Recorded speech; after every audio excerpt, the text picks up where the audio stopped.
Welcome to 24/7 World Radio Podcast with Brother Eric John Phelps here on this Thursday evening, July 31st, 2025, with my special guest, Brother George Widger, as he expounds certain topics and shows the Jesuit connection in them, for which we are thankful. You're just making Vatican assassins and those of us who teach the Jesuits run everything through their Freemasonries and other secret societies. It validates the point. So we're just putting on more flesh to the skeleton, and hopefully the listeners will be able to realize and see these things in your own lives when they confront you. All right, Brother George, welcome to the podcast tonight. Are you there, George? Yes, sir. Okay. Welcome to the podcast, George. Well, thank you. As I was saying, as always, it is a pleasure to be on with you. My scripture verse is 1 Kings 22, verse 18. 1 Kings 22, verse 1-8, which says, okay, this is the king Jehoshaphat talking about the prophet Elijah. He says, and the king of Israel said unto, okay, George, I'm sorry. George, Yes. I want you to Yes, take sir. your time. I don't want you breaking up in your speech. Finish your sentences, and so I can easily follow you and the listeners can follow you, okay? But just take your All right. time and speak clearly, okay? Okay. And the king, okay, so once again, 1 Kings 22, verse 18. And the king of Israel said unto Jehoshaphat, did I not tell thee that he would prophesy no good concerning me, but evil? Okay, so he's talking about the prophet Elijah. And that reminds me of the late Billy Graham. I guess he served as advisor to 11 US presidents from Harry Truman in the 1940s to George W. Bush in the early 21st century. And as far as I know, he never said a harsh word to any of them. He was never critical of any of their policies or their deportment. And as a matter of fact, I understand that Graham once jokingly said about Bill Clinton, he said if you weren't a politician, he would have made a great preacher. Well, I'm sure that he made a great orator, whatever he would do. But a preacher who sought the Lord and wanted to do the Lord's will and read the Word, why would Graham say that unless they're just brother Freemasons stroking each other and complimenting each other while they're busy working for the Black Pope? But go ahead, Brother George. Oh, okay. So are you saying that Billy Graham was talking out of both sides of his mouth? Well, you see, okay, I was ambivalent about Billy Graham, because I used to be a fan of his for a long time. But then during the internet age, roughly 25 years or so, like 1999, 2000, I began reading things about him that weren't flattering. And I was talking about from people like David Cloud, and about how David Cloud mentioned that how Billy Graham, as early as the 1950s, began compromising with so-called liberals or Catholics and so forth.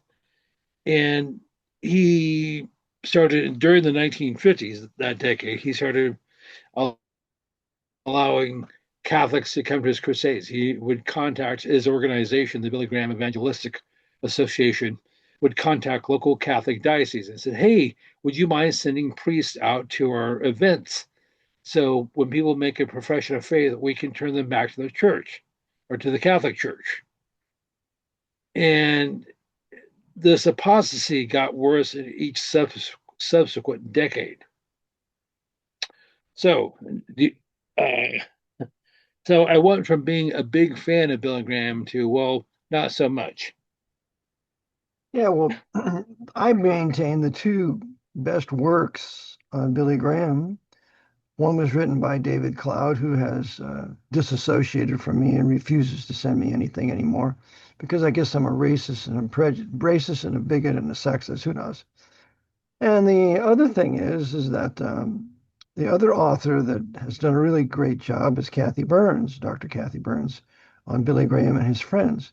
So between David Cloud and Kathy Burns, I believe they have completely done the job that needs to be done on Billy Graham and how he was nothing more than a Vatican papal servant for his entire ministry. I mean, the ones who got him on TV were Bernard Baruch and Henry Robinson Luce of the Kennedy assassination. Billy Graham knew exactly who killed Kennedy. He knew it was Francis Cardinal Spellman. He was a personal friend of Spellman.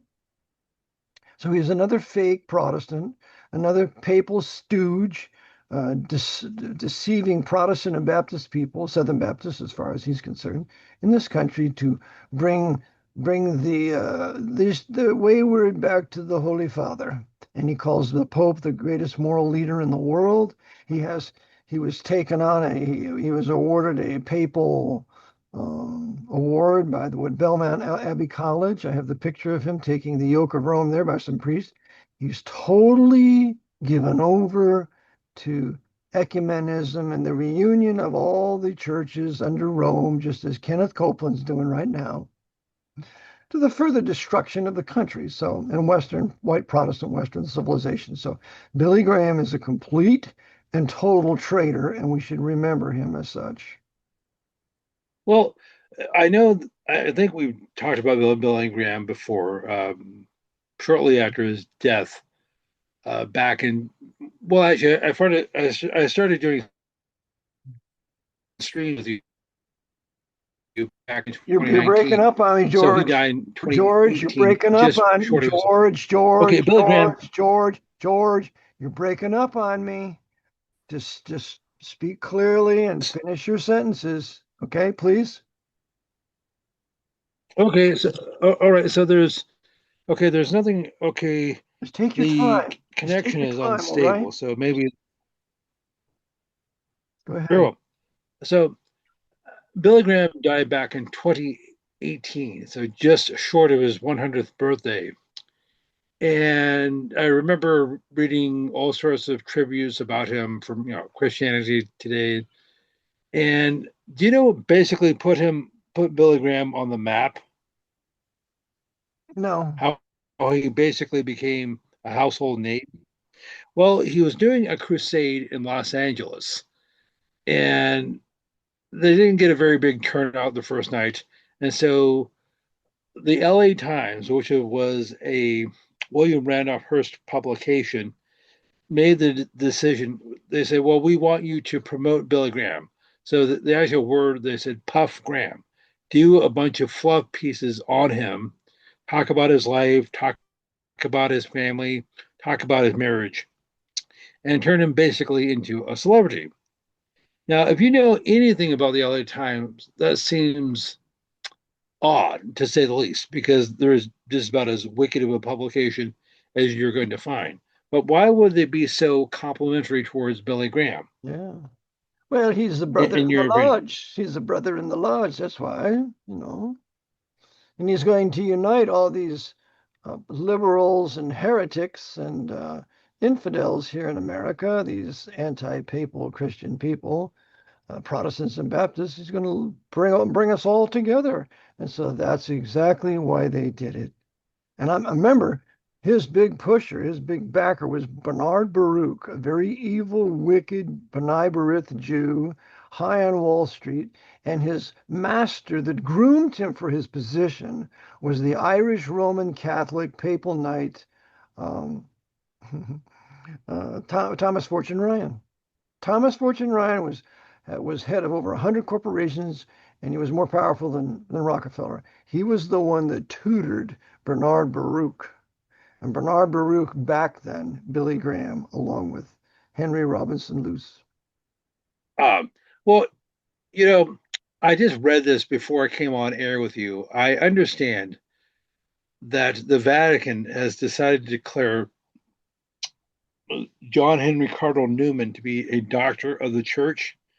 Now, for those of you who don't know Newman was involved with the uh, something called the Oxford movement back in the early 19th century, From in which 18 a from number of 18 prominent, listen to me, George. I'm going to interrupt you here.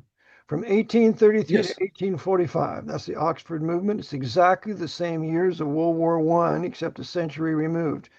From 1933 to 1945. So 1833 to 1845 was the horrible, terrible Oxford movement that was calculated by the Jesuits to bring back the Anglican Church to the fold of Rome, and they would use John Newman to this end. And his Tract 90 blew off the Anglican Church, and that's when he left and he went to Rome, and ultimately Pius IX would make him a cardinal.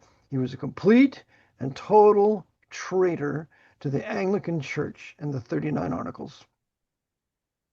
okay, so Newman died in 1890, and he was officially canonized by the Catholic Church in 2010 under, I guess, Benedict the 16th, and he was declared a saint in 2019.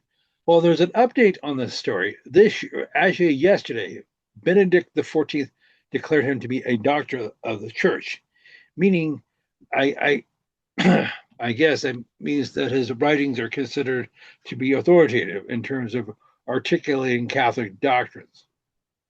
After he made him a cardinal, after Pius IX made him a cardinal, then they exalted him and had him write doctrinal things because he had proven himself to be such a traitor and such a destroyer of the Anglican Church. Newman was also invited with the Revision Committee in England in 1871 to do the translating work and to change the King James Bible or to put out its English Revised Version where it was 30,000 changes from the AV 1611. And Newman was invited to that horrible, terrible treason of Westcott and Hort and all those other English traitors that wanted to undermine the King James and destroy the British Empire, because the King James Bible, in its edition of 1769, became the foundation for the British Empire. And so the Jesuits knew that if they were to overthrow the Protestant Empire of Great Britain, they would have to overthrow its Bible. And so one of the people they would seek to use, although he did not go to the revision committee, he didn't sit on it for the New Testament where he was invited, was John Newman, which shows you the papist backing of the entire revision committee went from 1871 to 1885 with their English Revised Version, and later that would be the foundation from the American Standard Version. Well, yes, indeed. So, do you know if Newman ever made it to the United States?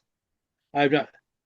I don't know. I would hope that he never did put his filthy feet on our shores, but I don't know. Well, so something I mentioned to you before. So, in a sense, he did. In that, whether he did do so in person, he did in spirit. In that, after his death, they established something called Newman Centers They at not at four-year colleges and universities that are non-Catholic in yeah, the U.S. and Canada. they sure did. You're absolutely right. And I remember And when I saw my first one, I thought, is this a John Cardinal Newman Center here? Why these leftist, socialist, communist, liberal Jesuits are going to put this up here at a Protestant school or a secular school? They're going to have a John Newman Center? Why are they exalting him to such a place of worship? But go ahead, George. well, okay, I used to. So I've been aware of those for a long time, Mhm. decades, and I just simply dismiss them. I say, oh, they're just places, Catholic outreaches where Catholics can socialize, they can go to barbecues or go bowling, and they can do outreach with other ministries on campuses, such as InterVarsity or Campus Crusade for Christ, That's or right. The Papal InterVarsity Campus Crusade for Christ. Another crusade. Another papal crusade. well, I believe they changed their name. They now go by Crew. So what they'll, and I actually experienced this firsthand. So what they'll do is the Newman Centers will do outreaches with, say, like InterVarsity, and they'll do like a prayer night or praise and worship or do some sort of social activity like going bowling or having a barbecue.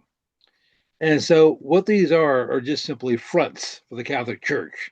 Yeah. Yes, they are outreach to Catholics, but they also are trying to recruit non-Catholics. Yep, trying to recruit any other type of Christian, any Protestant or Baptist Christian, to come home to Holy Mother Church so we can have world government under the Pope. Ah, and so, and I believe I mentioned that to you before. So, as I said, they just declared, so Benedict the 14th just declared John Henry Cardinal Newman to be well, he's already a saint, but to be a doctor of the church. And Oh, like Augustine or Aquinas. yes, Uh-huh. Great. What an honor. well, by the way, the other day you had mentioned something to me about that had just happened, I guess, a few days ago in Cincinnati, Ohio. You're more familiar with this situation than I am, but would you mind just letting me know or letting the listeners know what just happened? Well, from what I perceive, and I watched a few videos on this, that where we just are shown what those black savages were doing to those white people. That black savage man who punched that white woman on the ground, knocked her out. So they were wilding and acting savage like they normally do, what they've done in New York and a host of other places. However, however, I will say that several black guys on the YouTube were just castigating them. And what do you mean hitting that old white man like that? And and hitting that white woman. I mean, these black guys were getting on those black savages. So those civil black guys were getting on them. And one of them said, he said, I want you to see this because this one big white dude there was squaring off with this one smaller black guy, and obviously the black guy was trying to stop any further confrontation. And the white thug, the punk, hit him, he slapped him across the face. I saw it. Slapped him. Well, that started everything. So I don't entirely blame the blacks for fighting back, but I do blame them for their gangland, typical fox, what's the wolf attitude of ganging up on them like the dogs that they were, and beating those white people like they did when obviously the fight's over. And whenever you're in a fight and the guy's beaten, you don't go on and kick him half to death and get your whole bunch of buddies to do the same thing. Okay, that's what animals do. That's what punks do. Okay, so they didn't have to do that, but I'll say that the white dude that was squaring off with them, and when he slapped that black guy across the face, that was it. So they're not entirely to blame. Ah, well, you know, and of course, where did this happen? Cincinnati, Ohio. So, what is the major academic institution there? Well, I know. I Okay, think what I is think one of the I major think I acad? think the Jesuits have an academic institution there, wouldn't you say? Oh, are you talking about Xavier University? Xavier University. Why, yes. And the other thing is, as you want to mention, that the woman who's the police chiefess there castigated those people that were taking pictures with their phones of this beating, and essentially sticking up for the blacks when they were savagely beating these white people. So what is she? Tell us about her, George. Well, and we're assuming she's a woman. Well, her name is Teresa. Okay, I'm And she not doesn't sure. belong there. There doesn't need to be any woman police chief. They don't belong there.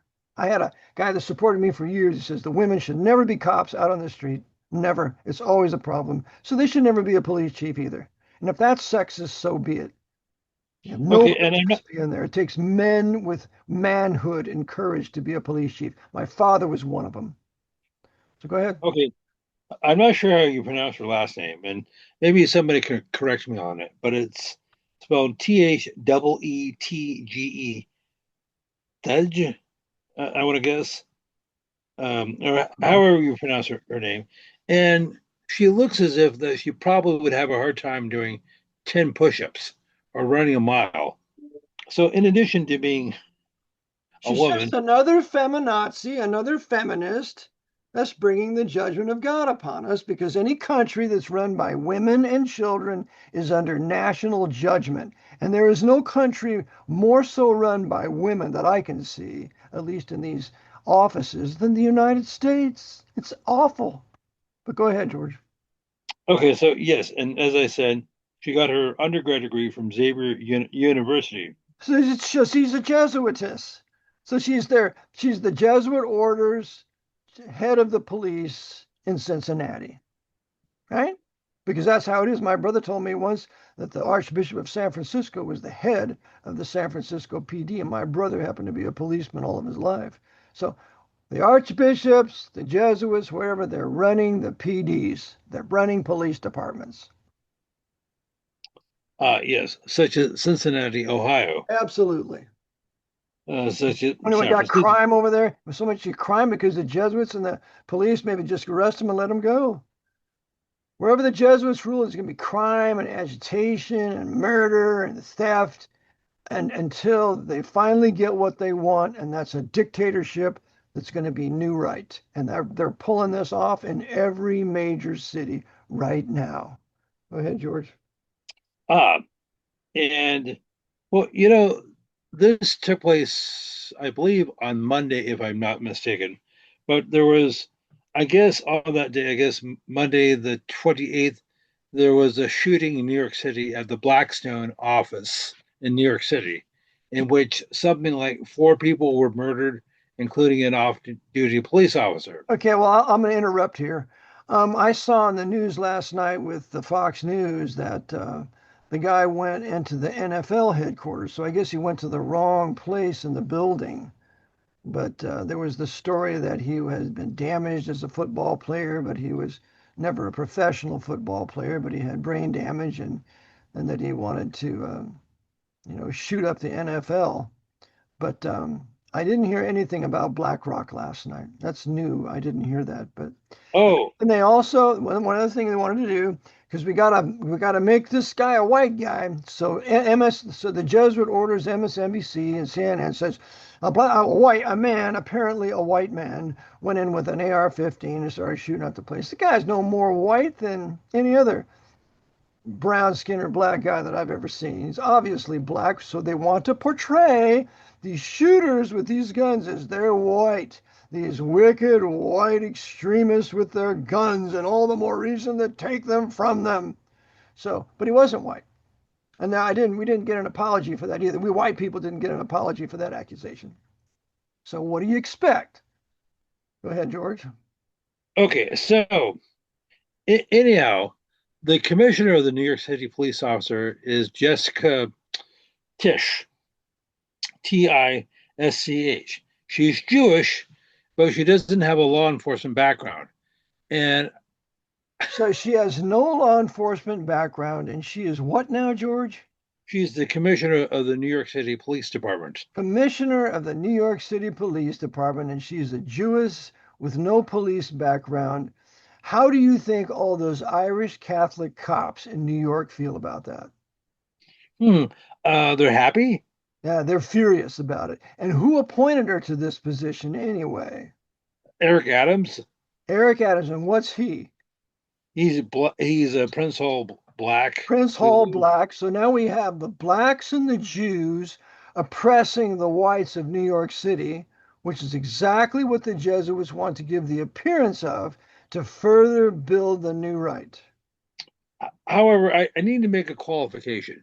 This is something that I didn't find out recently. The commissioner's office is largely ceremonial in that he'll usually, or in this case, she'll give speeches, have press conferences, and things like that. The person who's in charge of the day-to-day operations is actually the chief of the department, and his name is John Chell, Chell. Is either pronounced Shell or Shell. I think it's And Shell. okay, I think the C is silent. I'm not sure. So John Shell runs the day-to-day operations of the commissioner's office. Is that what you said? of the New York City Police Department. New York City Police Department. Okay. And what's he? Irish Catholic? Well, well, I'll just share a few facts about him, and you come to your own conclusion. Okay. He went to St. Joseph's College in Long Island, which is not to be confused with St. Joseph's University in Philadelphia. Okay, But St. Joseph's College is Catholic. okay, St. Joseph's College is Catholic. Is it Jesuit or is it just a normal Catholic run of the mill? Okay, it's just Catholic. I see. However, But the he Jesuits did. run the Jesuits run the educational system in the entire Roman Catholic institution anyway. So indirectly, yes, he's Jesuit control. And by the way, if it's New York City, absolutely they control him. Fordham and the Archbishop run the place. So no question about that he's run by them. So we got a Roman Catholic that's secretly a Jesuit coadjutor behind this Jewess who appears to be running the place. And then you also have this mayor, this black Freemason, Eric Adams. And meanwhile, they made New York what a sanctuary city, so all these Hispanic savages can come to New York and pillage. And what they're doing now to further destroy the city of New York, drive the Jews out, the wealth-producing Jewish people, maybe even back to Israel, because they're starting to think, well, there's no hope here. We better go to Israel. And so it's a huge movement of the Jesuit order on their city of New York City. Okay, and I said I had a couple of facts to share about this Shell, or however you say his name. Yes, yes. He went to Xavier Brothers High School in Long Island. Now that is Jesuit. Okay. Xavier Brothers, like Francis Xavier, Xavier Brothers, is that what it's like? Correct. Okay. So just for clarification, and I may have said this before, so the Jesuits created several other, not orders, they call them congregations. They're offshoots of the Jesuits, and they're basically their their job is to They're teach. junior Jesuits, okay? They're junior Jesuits with different names, okay? The Redemptorists, the Assumptionists, host of others. Yeah. Mhm. The Christian Brothers. Christian Brothers, that's right. So you're talking about five or six, and they have the Order of the Sacred Heart. Mhm. The Sacred Heart of Jesus. The heart there with the crown of thorns on the heart. That's all Jesuit trash, okay? All Jesuit. Because they don't have a heart, Well, for sure. But go ahead. well, and something I've mentioned to you before several times is the late senator from California and mayor of San Francisco, Diane Goldman Feinstein, went to Sacred Heart Convent in San Francisco. Mhm. So here's another Jewess being trained by the Catholics and the Jesuits to take up another liberal, left wing, pro socialist, communist political movement as a senator in California to further destroy the place so that when the new right is coming to power, it's all these Jews. So we have Dianne Feinstein. It's another Jewess that have done this to us. And not realizing or wanting to accept the fact that her handlers were Roman Catholic. Oh, okay. All right. I realize I need to be factual here and just take a Joe Friday approach, but could I just share a quick story? Sure. All right. All right. So Dianne Feinstein was the mayor of San Francisco from 1979 to 89, 88, so about a decade, almost, or actually from 1978 to 1989, so well over a decade. And she took over after they got rid of George Moscone and Harvey Milk because she was on the board of supervisors. And she took over as interim mayor of San Francisco in 1978 and was elected the following year or so. And the commissioner or the chief of police at the time was Tom Riley. I'm not making that up. Okay, Tom what does that Riley, sound like? another Irish Catholic. Okay, go ahead. So she basically said, Tom, we have a serious problem with crime, vagrancies, bums taking over the Embarcadero. I'm not going to tell you how to do your job, but do whatever it is you have to do to get rid of them. And I don't want to know the details. Is that what she said? Yes. Yeah, okay. And this came out at a story years later in the San Francisco Chronicle. And so she basically gave him carte blanche to do whatever it is he had to do because back at the time they were concerned about tourists and we have people Yeah. who are Yeah. It was a beautiful town. Lots Well, of yes, tourists. That's right. They had the oh, what's that port there? Down there. We used my mother and I used to go down there and have crab and then watch all the weirdos walking by. Uh, Fisherman's Wharf. Fisherman's Wharf, yeah. So we'd have crab and French bread and that. It was a beautiful place, beautiful Okay, restaurants. Pier 30. So Pier anyhow, so she basically gave them this unofficial order: do whatever it is you have to do, get rid of the bums. I don't mean be mean, because it is affecting tourism. And so, sure enough, they did. Being the tough Irishmen they were, they did what they had to do. If they had to crack a few skulls, oh well. Oh, who cares about this little thing called the Constitution and the Bill of Rights? That's a minor inconvenience. So anyhow, they got the city of San Francisco got hit with several police brutality lawsuits, and Feinstein came out and said, "Well, wait a second. So I obviously need to fire the chief, Tom Riley, because he's taking these, he's acting like a thug." uh-huh. But his response was, "I was just simply doing what you told me to do." Yeah. And he said, "Well, I'm not sure." Well, what? I never told you to do that. So it turns out he recorded the conversations he had with Feinstein. And so he just got an early retirement. So Yeah. that was a shaggy dog story of the day. So, Well, it's important because the listener needs to see that the Jesuits put up front their Jewish that they had trained, and then they controlled from behind their Irish Catholic, as to have white Irish Catholic, and what they pulled there in driving those people off the streets with their assault and battery. And there is a lot of assault and battery by the Jesuit controlled, Catholic controlled police departments in this country, a lot of it. I know of one city where they have machine guns and they'll pull up in a rig in a van, open the door, and machine gun who they need to kill, who the courts won't put in jail. So that's what those cops will do. So it's going to get worse. Don't worry. Go ahead, George. well, yeah, if I could, this is not a shaggy dog story, but I watch a number of videos, and one is called Legal Eagles, and it's hosted by a lawyer by the name of Devin Stone. And I disagree with him on many of his views, and I won't get into, he's a bit of a leftist. But so people will ask him questions about court proceedings, like, you know, is my wife allowed to testify against me in court?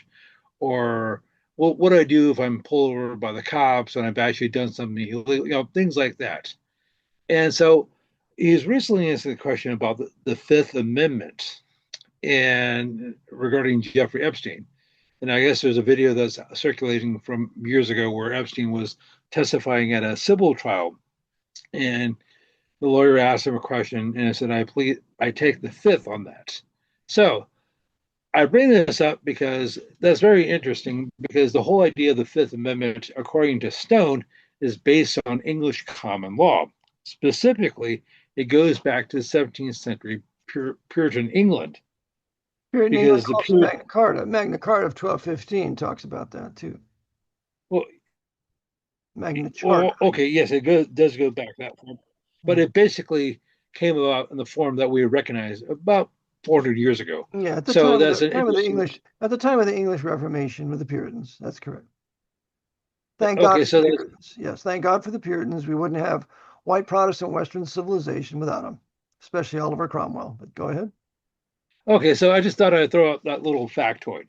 So it didn't really have anything to do with what we were talking about. Actually, the last two pieces of information regarding Dianne Feinstein when she was the mayor of San Francisco, or the origins of the Fifth Amendment, really had completely immaterial conversation. So I apologize. There was a standpoint now, George. You have points you want to cover, so go ahead. Oh, okay. Those were my points. Okay.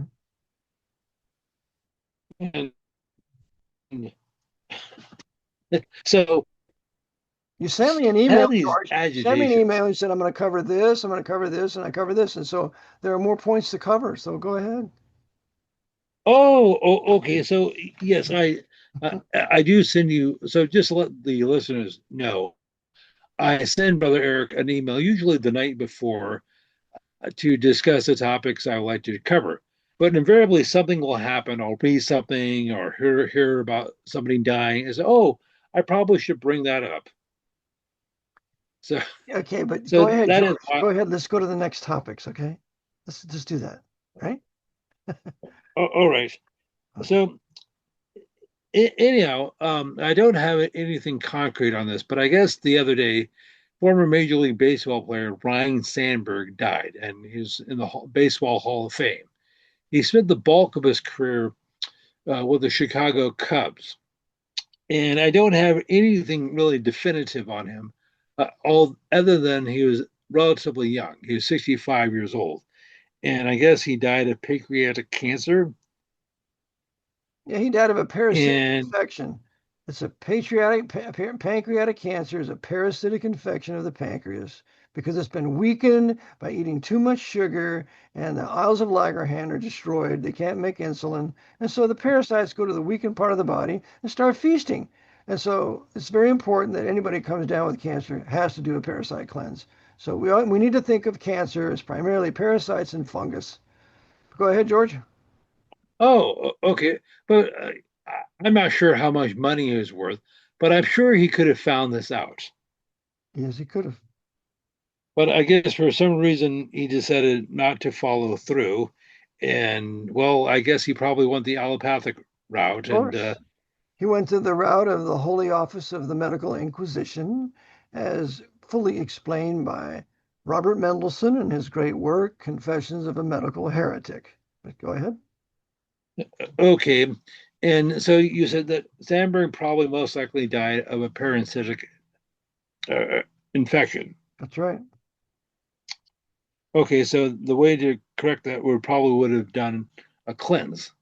That's right.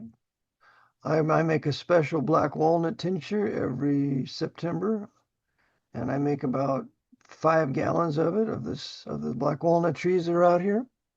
And it gets rid of vast majority of parasites. I have an ounce a day, and not these little squirters, but a good ounce, maybe ounce and a half a day. And then I take fenbenzanol, and I take ivermectin on and off. One week fenben, and the next week ivermectin, in conjunction with I stay on the black walnut for 6 months. And all the low back pain disappears. You have much more energy because we're all full of parasites. Yeah. So how do they get into us?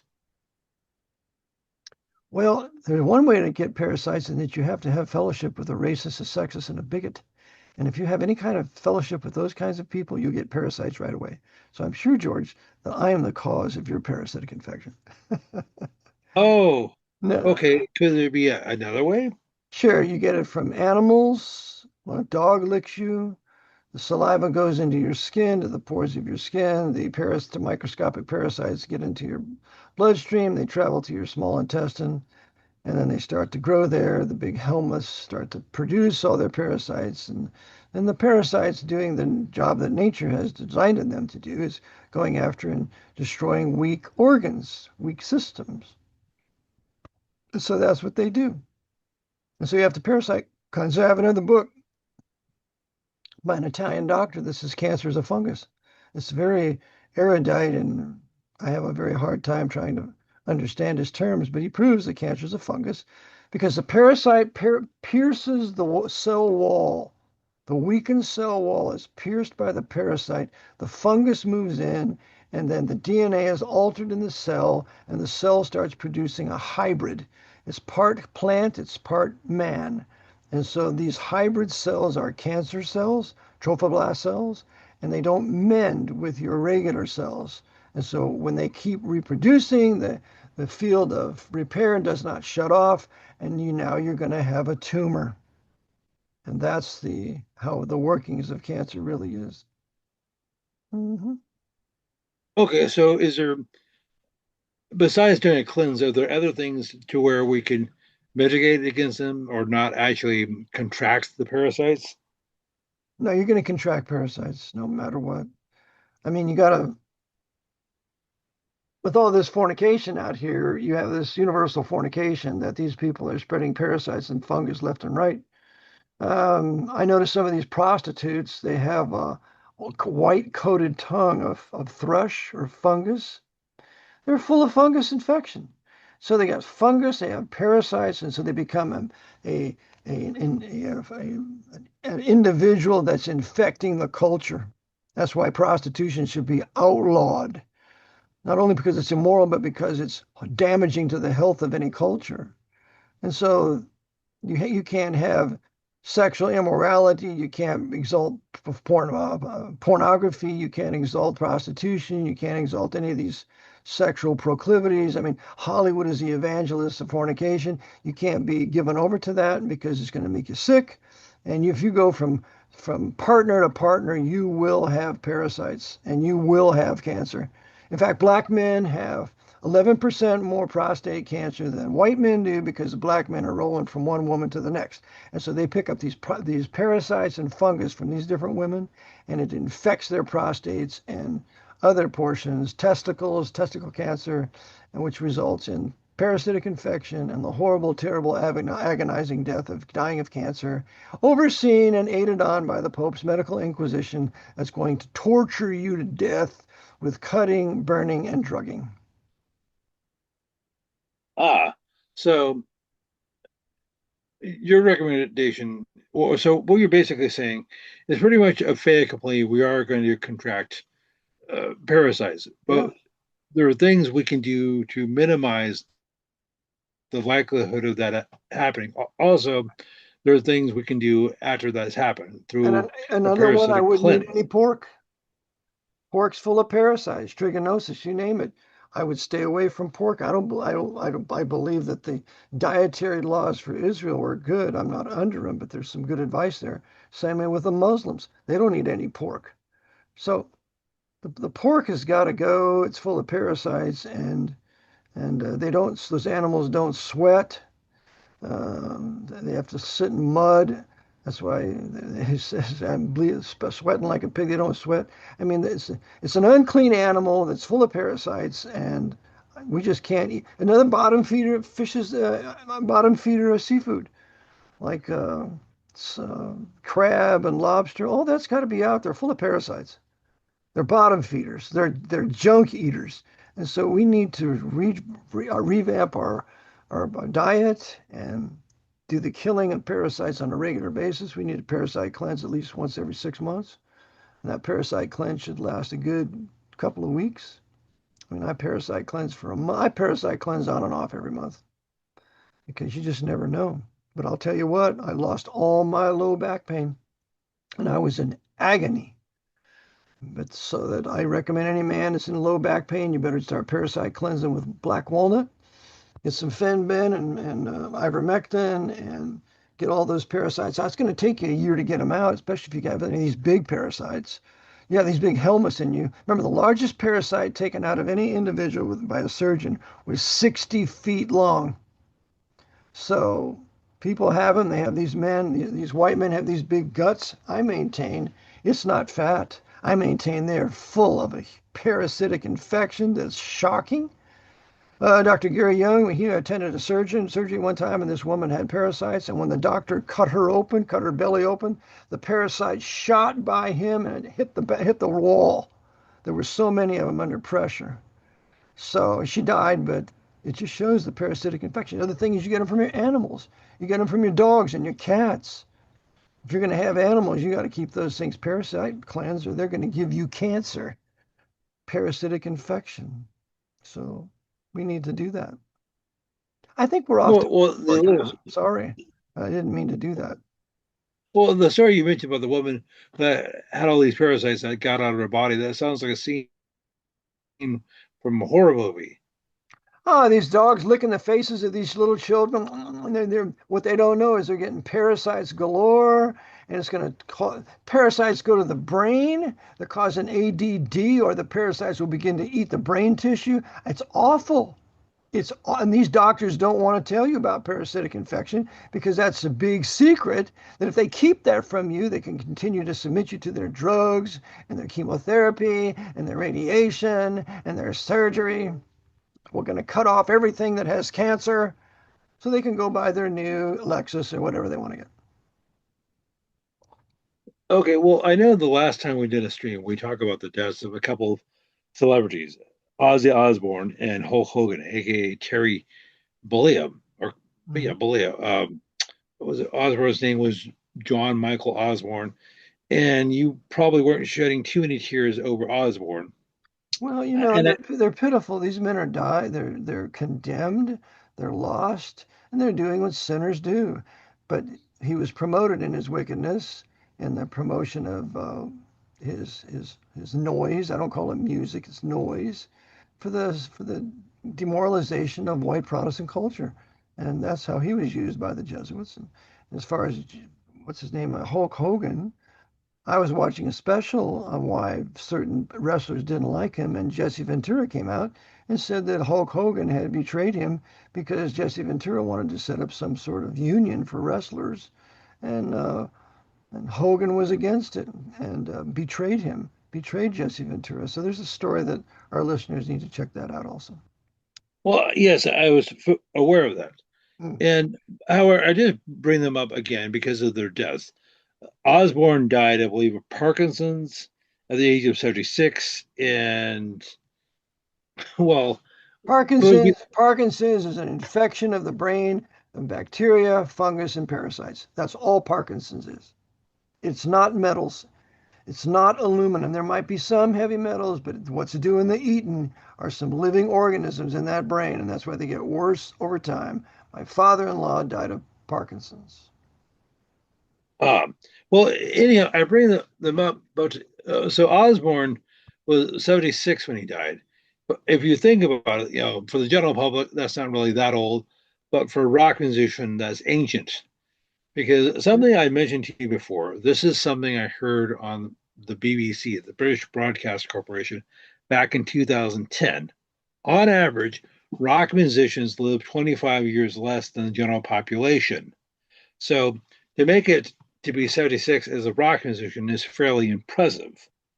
I know Mick Jagger is in his 80s. And in terms of all the abuse that Osborne did on his body with the drugs and alcohol and various other things, and I'm sure plenty of fornication as well, Of it is course. a miracle. He, it is a That, that, miracle that, that was he his lived that gospel. long. That's the gospel of Osborne and all those other. I mean, there's a very good documentary the listener needs to watch. It was made many years ago. It's called They Sold Their Souls to Rock and Roll. And it is a tremendously well done documentary on the whole quote unquote rock music scene. And John Todd, who was in the Illuminati when he came out after he was saved, said that all the bands are worshiping Satan, all of them. So, And you know, they may not know it. they may not know it, but the high ones do. The big boys do.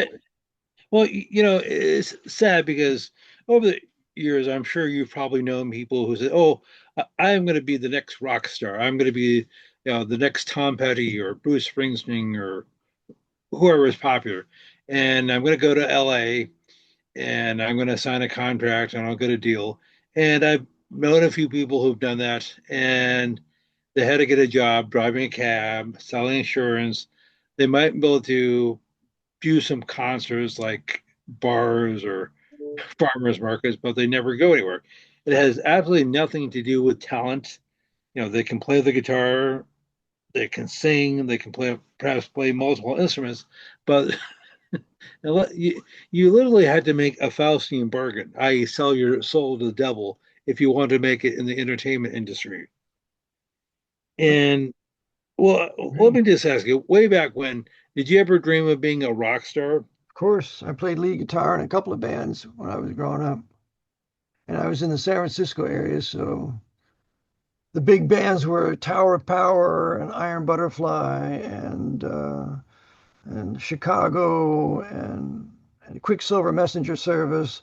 All of those Sampaku, all those bands were just tremendous and really wanted to be a part of that. But my father told me if I catch you smoking marijuana, I'm going to break both your arms.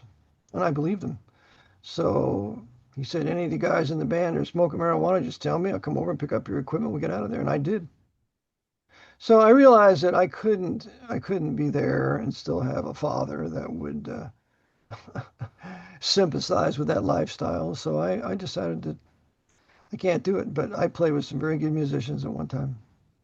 Yep. Okay, so the bottom line, whether you want to make it in the entertainment industry in any field, music, actor, actress, whatever, you when I say you had to sell your soul, and we've discussed it before, you had to sign a contract in which they basically Warner Brothers, Columbia, whoever signs you, basically they own you. You're basically a slave. You may be a well compensated slave, but you're a slave nonetheless. At minimum, Well, well, look what Prince did. Prince put slave on his face because they would not allow him to own his own works. So finally, I think he got title to his works, but it wasn't long after that that he was dead. I mhm. think he was murdered, but that's right. They own you. That's correct. And you may be you're a slave, you may be a well compensated slave, but you nonetheless your your music is not your own. You can't write your That's own right. music. You have other That's right. people who do it for you. That's right. They record the music. And they have the copyright. You don't have the copyright. And so if they want you to dress a certain way, if they want you to have shoulder length hair, you have shoulder length hair. If they want you to be look like Daddy Warbucks, you look like Daddy Warbucks. And you really have no say in it. And if you want to get paid. Yeah. And so there's this like, so uh, I never, fantasized about doing that. So, the whole entertainment industry is satanic, it's Masonic, Yeah. uh, and It's things are not. immoral. It's immoral. It's Masonic. It's demoralizing the culture. It's terrible. That's exactly right. And in the last 70 years, it's gotten horrible. And it all started, I think, in World War II when you had the big bands. Uh, the James, you listen to the trumpet of Harry James. You had Duke Ellington, and because they're also race mixing, they're also miscegenating, and miscegenation demoralizes any people. They lose their culture. They want to be black when they're white, or they want to be white when they're black. I was in a band where the lead singer was black. He wanted to be white. His name was Bill Berry. So it's a miscegenation that's unhealthy. You lose your identity, and then there's all this fornication going on. But no, it all starts in the World War II with the big bands, with Harry James and Duke Ellington and all the other big band leaders, and they were, Jim Krupa, Gene Krupa, drums, drums, drums. So it's wild, and it's really African, and that starts in World War II, and after World War II, then comes Dobie Gillis, and then comes the Beatniks, and all that, and it gets worse and worse till we're finally going to have the Beatles and the Rolling Stones and James Brown. And one of the big promoters of this is Ed Sullivan. He was a big race mixing promoter that would race mix the blacks and the whites, and he was a Knight of Columbus, busy serving the Jesuits out of New York, miscegenating the culture. Yeah. Well, of course. Okay, you mentioned Dobie Gillis, and I think we talked about that before when Dwayne Hickman died. Was it 2, 3 years ago? Whenever that was, he got his undergrad degree from Loyola Marymount, Los Angeles. Mhm. And his other cast member was Bob Denver, who was probably just as well known for his role. He played the eponymous Gilligan in Gilligan's Gilligan. Island. Yeah, Gilligan's Island. That's right.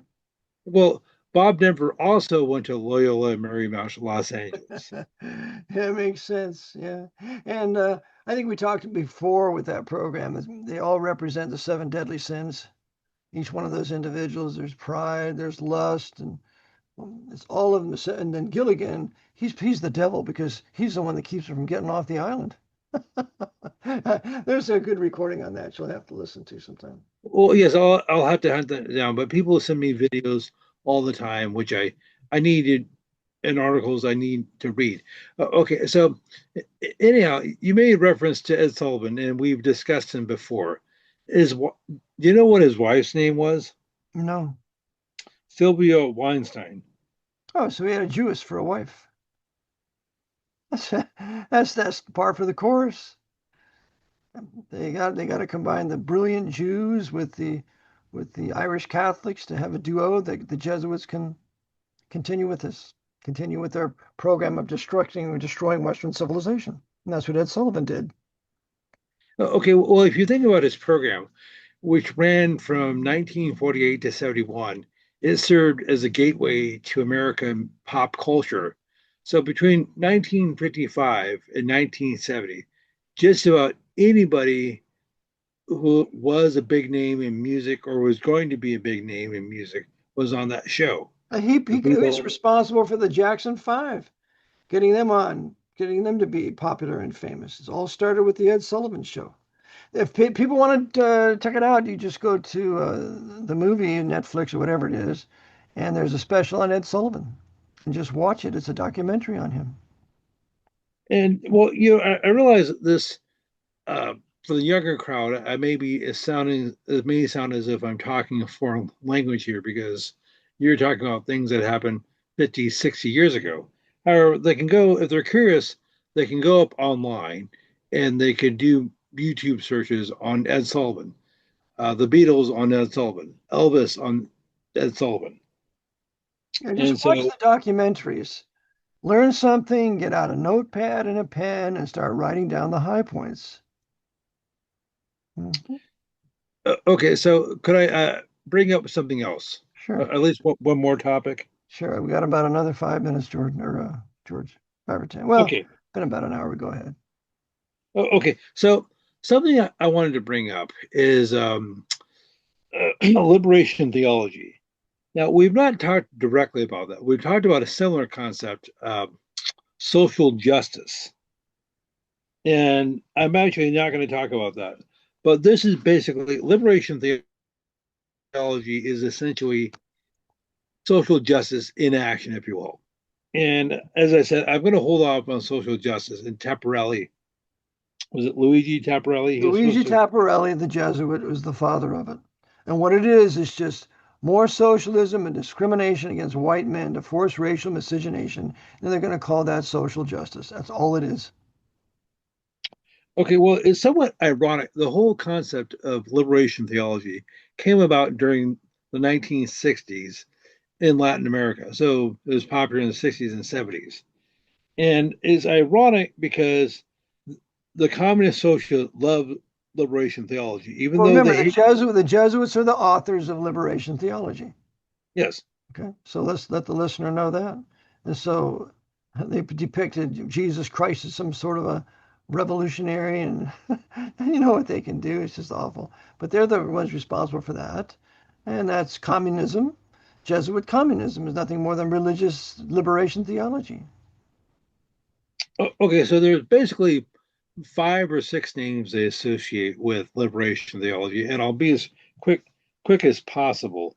And maybe I can pick this up the next time we're on. But one of the fathers of liberation theology is Fray Beto, who was born Carlos Alberto Lambano Cristo in 1944. So he's approximately 81 years old. Now, he's not a Jesuit, but he's a Dominican. And Jesuits conquered the Dominicans in the French Revolution. So go ahead. okay, so, well, just want to say, well, no, Beto is not a Jesuit. He's a Dominican, in case somebody should object out there. Another name is Gustavo Gutierrez. Yeah, he's the big one. Okay, so he lived from the 8th of June, 1928, died on October the 22nd, 2024. So he just died less than a year ago. Mhm. And So he's, what was he, 96? yes, 90, Those yeah. Jesuits had long, wicked lives. Yeah, go ahead. There again, Gutierrez was from, where is he? Where is he from? He was, oh, he is also a professor at Notre Dame. Oh, okay. Surprise, surprise. Maybe he And taught Condoleezza Rice there. yes, he did. Did he teach Condoleezza Rice in Notre Dame? It wouldn't, I don't know that for a fact, but it wouldn't It surprise wouldn't me. surprise me either because she's a wonderful communist, dear black lady, sweet little commie with George W. Go ahead. Okay, another figure is Leonardo Boff, who's still I alive. He thought was you were born, going to say Leonardo DiCaprio. well, close enough. Um, so Leonardo Boff, he was born on Leonardo the 14th of December 1938, which is the death date for George Washington. Not the same year, and it was also the date of Sandy Hook and when the COVID shot came out in the U.S. Mhm. Just Yeah. a little bit of trivia. Yep. Now, those were the non-Jesuits, but the two Jesuits were Juan Luis Segundo, who lived from 31st of March 1925, died on January 17th, 1996. So he wasn't that old. He was only 70 at the time of his death. And now he was from Uruguay. And the next one is John Sobrino, who is actually Spanish. He was born on the 27th of December, 1938. So two of the figures are still alive. So he's 86.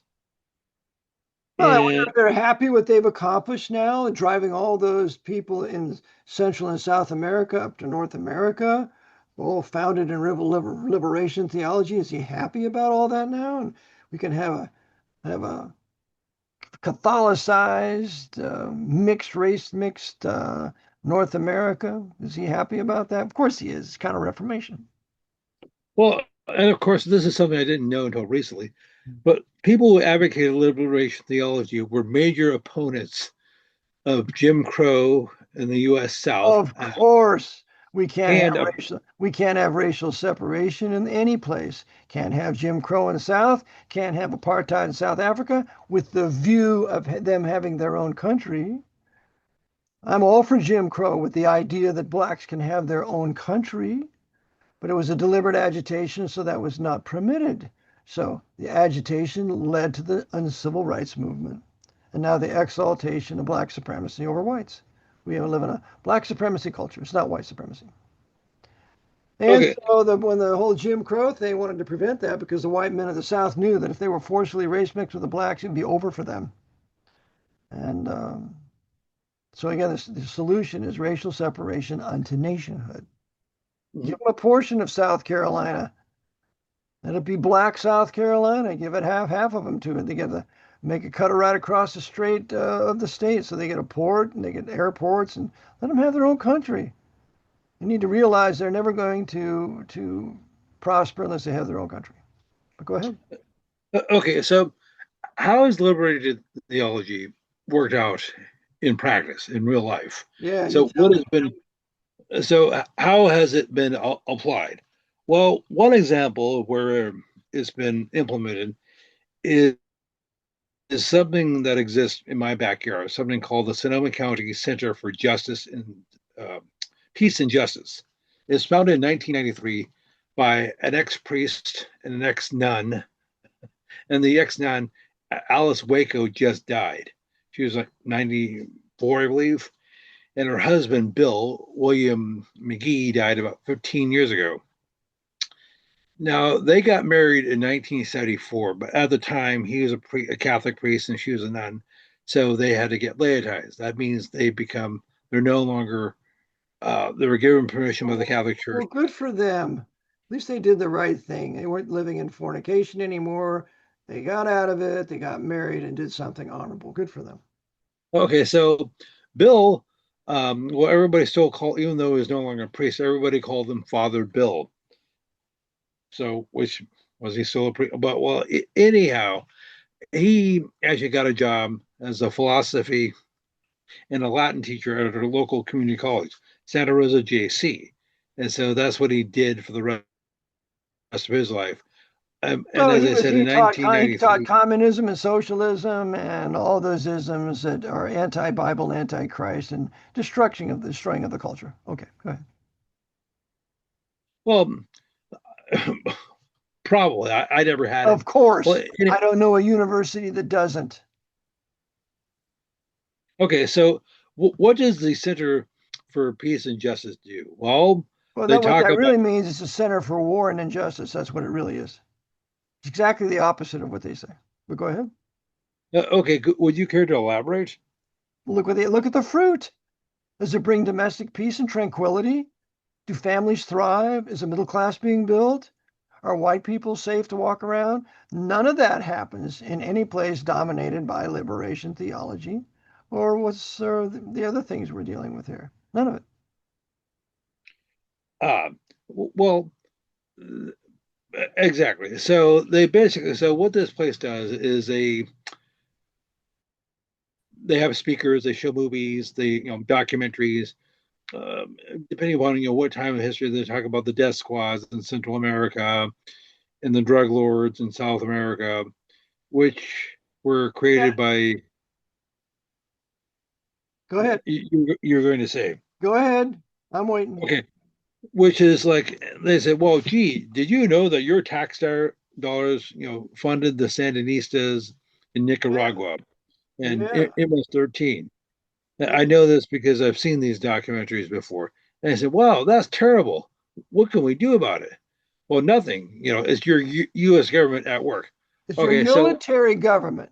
It's the emergency war powers military government at work serving the Pope. That's what it is. We should always say, George, it's the emergency war powers military government, not just the government. You say just the government, people think it's a civilian government. We haven't lived under civilian government since 1933. It's all military. And by the way, we're making war on us because we're enemy belligerents. And so therefore, we'll have the School for the Americas where we can teach killing in Central and South America, all backed by the CIA and this military government. That's why these uh, foreign nations hate us. They hate Americans. It's an ugly American because of what the military government has done in D.C. with all their crime and murder and whatever they're carrying out with their CIA and their American military in these Central and South American countries. They hate us for that. And I don't identify with it because I'm calling for racial separation and a nationhood where I can have a new nation that's white and Protestant and Baptist, and everybody else can have their own country, but I'm going to have mine because I'm not going to be a victim anymore and carry the guilt of having to be identified with this military government of Washington, D.C., and the sin and the crime that it's been involved in for the last 92 years. No, sir. uh, yeah, well, and specifically regarding, um, you know, Latin America, Central South America, and the Caribbean as well. They basically, the Vatican, through the basically the U.S. government and various other entities like the CIA. Yeah, the have, Pope's American military government always is it says it's always connected to the Pope. He does nothing to build any country. Nothing. All he does is destroy them. And on the ruins, give them a dictator and take away their guns so they can be the utter slaves of the dictator that the Pope controls. That's all they do. okay, so they create these horrible situations in these countries where they have revolutions and civil wars and famine and so forth, and they oftentimes and they manufacture these crises like mass starvation or drought or whatever, It's what they're and they doing had here. to these people It's what they're doing go to here, Europe, George. Yeah. and so you have these people in Latin America, in Africa, in the Middle East, who have had their countries destroyed, and maybe it's Yeah. definitely not their fault. Yeah, So, that's right. It's not really their fault. So they have their countries destroyed so they can be driven here so we can have a huge race mix, miscegenated country here of African blacks from Zimbabwe and what's all these other black nations, Nigeria and Cameroon. It's one after another so they can bring all these blacks here, so they can bring the Hispanics up here, and so they can bring the Chinese and the Asians here. We're going to have a Vietnam War, and so we're going to drive Vietnamese here and Koreans here. Is to create hell in their countries, to drive all these people here, to destroy this place, and one great big race mix, miscegenation, confusion, to drive the white people into utter desperation and the new right. That's the history of the 20th century, and that's what they're doing here now. okay, so and by the way, no, as far as I know, nobody has pointed this out to me. I need to make a correction to something I said last week. I conflated Grand Rapids, Michigan with Dearborn. Dearborn's population, Dearborn, Michigan's population is about 100,000 people, and about 40,000 of whom are Muslims. So I just thought I'd make They're that. generally Shia. I, They're generally Shia. I had a guy that was a Muslim in Dearborn, and he contacted me, and he thanked me for telling the truth about the Jesuits in control of the Sunni Islamists destroying the Shia. And he said he used to listen to me regularly, but he had liver cancer and he passed away. But it's Dearborn, Michigan, are the Shia. Yeah. okay, so they've and I probably the next time I'm on, I'll probably have to give at least some concrete examples as to how the Jesuits have created these crises in these countries, and these people feel compelled to move to a different continent that is completely disparate from there in terms of, say, Yes, history, language, yes, yes, ethnicity. yes. It's terrible what they've had to go through. And then we'll have to go. I was just reading an article on from 1960 to 1962 where 14,000 Cuban children were brought up here after Castro came to power, and the people were afraid of what would happen to their children, and they would be brainwashed and whatever. And so they sent their children up here, and the priests took them in, and it was for the purpose of further Catholicizing and Latinizing our country, our southern border, using these poor, dear little children separated from their parents. And the Jesuit mastermind bastards are the one behind all this because they ran Castro and they ran this propaganda that the children are going to be hurt or killed or whatever to bring them up here. And I'll send anybody that link if you want to see it. There's two So of them. are you talking about Operation Peter Pan? Peter Pan, that's right. Okay, so probably the most famous participant of that was Jeff Bezos' father.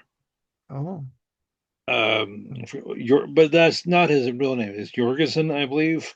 I don't know. So Jeff Bezos is actually Cuban. Yeah.